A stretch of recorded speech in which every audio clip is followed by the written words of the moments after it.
wala ng malinaw na medical bulletin mula sa Malacanang ukol sa aktual na kondisyon ng ating Pangulo. The people are just speculating ano talaga ang kanyang karamdaman at ano na talaga ang kanyang kondisyon. Dahil dito, we have to rely on certain videos o mga report lang ng Malacanang sa pamamagitan ni Claire Castro at yung iba officially released from Malacanang na mga video daw ni Presidente. At dito, titingnan natin yung dalawang huling video na inirelease ng Malacanang. Ang unang video na ito yung interview ng parang kinikilig na si Claire Castro, na parang girlfriend, ayon sa opinion ng iba, na kinakausap niya ang Pangulo. Tingnan niyo itong video na to. Kamusta na po kayo ngayon? Okay na. Ang giling ng mga doktor ko. Binigyan lang ako ng mga gamot. Tsaka patuloy pa rin yung aking antibiotics. Pero okay na ako. Maraming salamat sa lahat ng tao that have been concerned about my health at my... At ito naman yung pangalawang video. Matapos na siya di umano ay lumabas sa ospital at siya daw ay maayos na. Pansinin ninyo ang pagkakaiba ng una at pangalawang video. Kumusta po kayo? Sana ay nasa mabuti kayong kalagayan. Ako naman, eto, nagre-recover na rin. Pero maganda ang assessment ng mga doktor. Nothing serious. Kailangan lang magpalakas ulit. Namayat na nga ako at sabaw lang ang...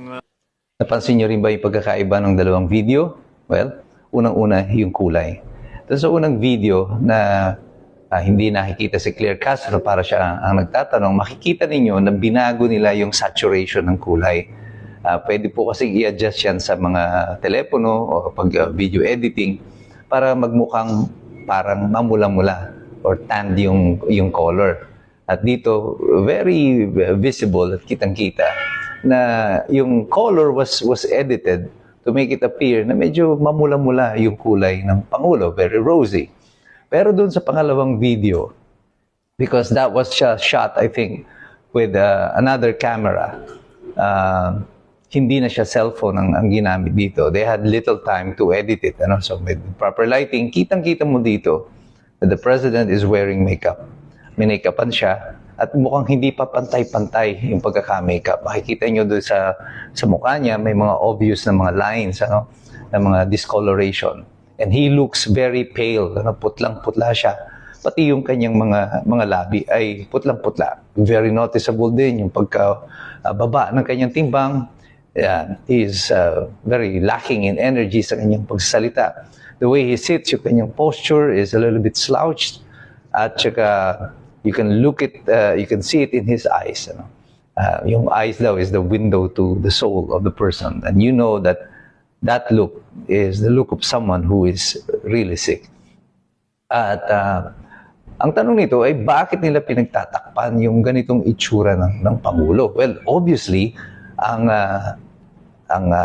pagtatakip nila sa aktual na kalusugan ng Pangulo ay para magkaroon sila ng continuity, sila pa rin ang nakaupo dyan, because it will be bad news for them if the President is seriously ill. So they have to put up this charade, yung palabas na siya ay okay nga. But they cannot sustain this for a very long time.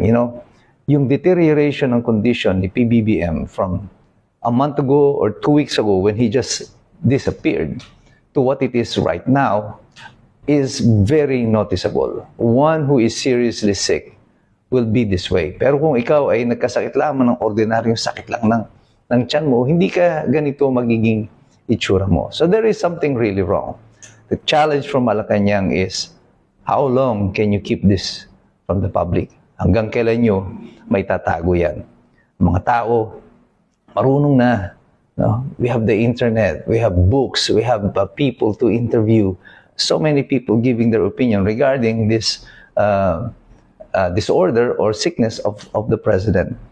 And mahirap nang bulahin at lokohin ang mamamayan ngayon. Matalino na po si Escombro sapagkat kami ay patuloy na nagbabasa, nag-aaral. Kasi alam namin, mahirap talaga makialam ng taong walang alam. So God bless you. God bless us all. Mabuhay ang Republika ng Pilipinas.